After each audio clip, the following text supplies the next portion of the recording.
Hi everyone, welcome back to my channel. I am here today with a review on the beautiful Auguste Atelier Monceau bag. If you're coming back, welcome back. And if you're new, hello, my name is Leslye and I'm a fellow handbag lover.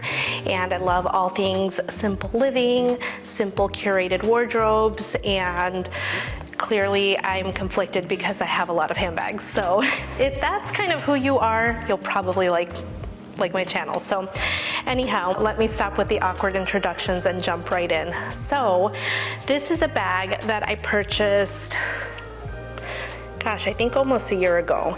And I was influenced to purchase it by the lovely Hello Catwalk City. A lot of my purchases that I've kind of like switched and traded out some bags have come from her recommendations because I feel like we have a similar,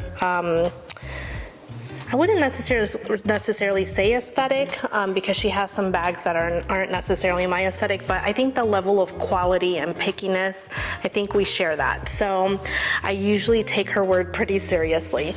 So that said, I was influenced by her to get this, and I purchased this at such a great price. And so I think the sale kind of encouraged me to jump in, but at regular price, this bag is definitely worth it. So whether you get lucky, and I would say probably around the holiday season, they tend to have some sales, super worth it to jump on something.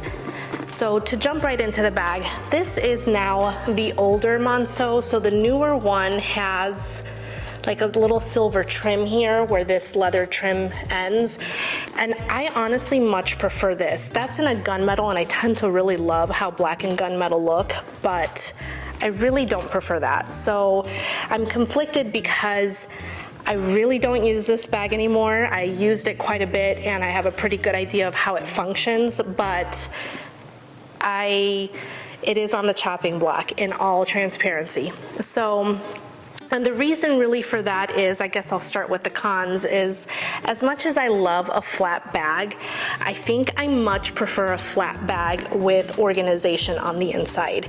And so like the Pochette Métis or the Coach Cassie, I just think that when I have a flat bag, that functions much better for me. I realize that I don't like the open compartment. And the biggest reason I'm realizing I'm super drawn to this silhouette bag, but it looks a little too masculine against my frame. And so I like the softness, even though this has a curved edge, I like the softness of the Cassie, even against my body. So this is super soft, supple leather. I think the biggest thing I realize is the quality in the construction and in the materials used in this bag. So it's super tough to let go of something when you definitely can see and feel the quality of construction. I mean, the stitching is just, it's impeccable, and it's super lightweight. This bag is super lightweight, and I love, so you can hear that has a magnetic closure. It closes super easily. So for a flat bag, it functions super well. But again, personal preference. I like the compartments on the inside, probably because I got used to it that way and I'm a creature of habit. Sorry. And I think it's just the shape overall looks, maybe because it is super minimal, so I'll kind of bring it closer up, but because it is super minimal, you just have the branding right here. There's no other branding in the back. I just feel like it looks too satchel-y on me, like men's satchel, like the satchel in Tangled, maybe. So maybe I'm insulting the bag, but in other colors, I think it looks a little softer. So maybe I think this is a case of me needing to try a different color for once in my life and not have it in black and venture out, because I really do think that functionally I can kind of get over, I can probably get over the single compartment, but as you can see here, I kind of have it packed up. Oh, this is a surprise little bonus in the video, but I have a little MZ Wallace pouch. This one's a little too small for me to use, so I don't really use it, but I've taken apart the strap, but you can see it is adjustable, and you kind of put it on to these grommets here. and you can adjust it however you want. So on my frame, I'm 5'3". I can adjust it such that it fits me crossbody really nicely. And if you're, I wouldn't say this would work super well crossbody if you're tall, but if you want to shoulder carry it, again, on my frame, if I adjust it to a point, I can wear it on the shoulder, and I think that that's how it looks a little bit more feminine and looks better on me. But I think this is a case of I'm going to probably try and snag it in a different color so that I can love it, because I do really love the very minimal hardware that's on here. And again, I think what I love the most is the construction of the bag. There's really not a lot of glazing, like there's just glazing along these edges, that's it, and it's so nicely done. So if you're a bag snob, I really think you need to look at this brand. The price point for what bags are going for nowadays, I think this is just such a great value. Your cost per wear, as we kind of talk about in the, I didn't know that term before, but as you kind of hear in the handbag or fashion videos, cost per wear does become important when you're trying to be conscientious of, okay, am I really going to get my money's worth for this bag? And I totally feel like I have. Had I kept this one a little bit longer, 1000% I would have gotten phenomenal cost per wear. And again, I think I just need to venture out and get it in a different color. But the inside, let me just kind of show you. It has a cotton lining, super like a linen touch, and it has one flap in here. So it's easy. I mean, it fits quite a bit, to be honest. You have one more little pocket here, and that's where you see the branding. This one says, designed in Paris, made in Italy. So you'll have to hop on the website. If you're like me, I like to know the history of companies, and this one, it's a story of two brothers who started a brand, and I really think that they really stood for quality, and it's super evident in this. But you fit quite, I'm kind of jumping all over the place, but you fit quite a bit in this. I think because it's an open compartment, it kind of seems like it would fit a little bit more than something like the Pochette Métis or the Coach Cassie, but for how I carry my items, I can carry about the same thing, but I almost feel like I can carry a little less, or it sits kind of funny. But that's personal preference. So, but just capacity-wise, just know it's about the same size as a Cassie or a Pochette Métis.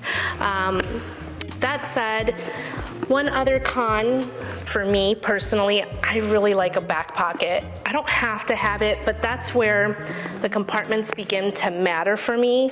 So I used to just slip my phone in here so I knew exactly where it was at, but I really like a back pocket. I got used to it. I kind of have it. So whenever I'm in a tote, it's a little different. I usually have a pocket that I reach for, and it's open and it's convenient, where with this, I have to open this. I know this is not so hard. These are all minor nitpicks, you guys, because it just, you know, handbags and personal belongings, honestly, it's personal preference. But you can see I've opened and closed this, and it's not wrinkling. Like, honestly, that's my gripe on some of the bags that have the leather trim here, is that that leather is just like a cheaper piece of leather. It's not the same quality. This is the same leather all throughout the bag. And so because you're using that quality leather, you're not seeing a whole ton of wrinkling, where I'm trying to think of what other bag. There's some bags that I have that this panel is all wrinkled, and I don't like it, and it bothers me. So that said, in terms of a review, should you get this bag? Absolutely. Make sure you pick the color that's right for you. If you're a black and neutrals handbag lover like I am, in hindsight, I probably should have not gone for the sale and should have gone for the gold edition that just kind of has a clasp here and reminds me so much of the Celine box bag. You know, it's just your classic silhouette of a box bag, and I think that's why these are so popular.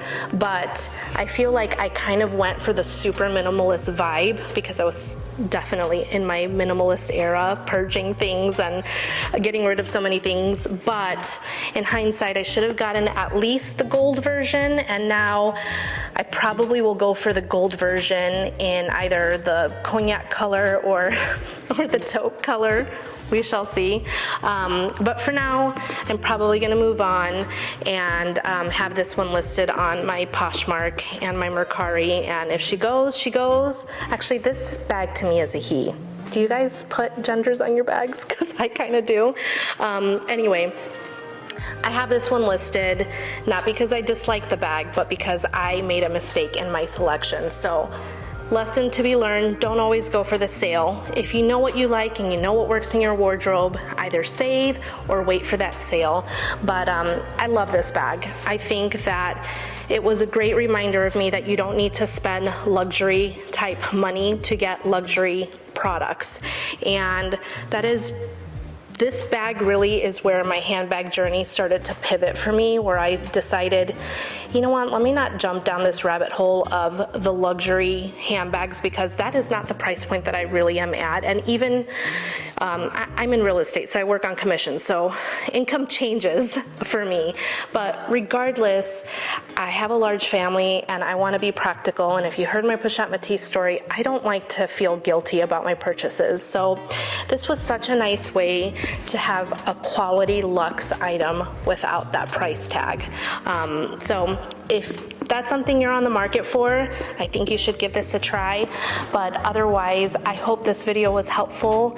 I hope to share some more beautiful brands like this that are, whether they're French or Italian made or Spanish made.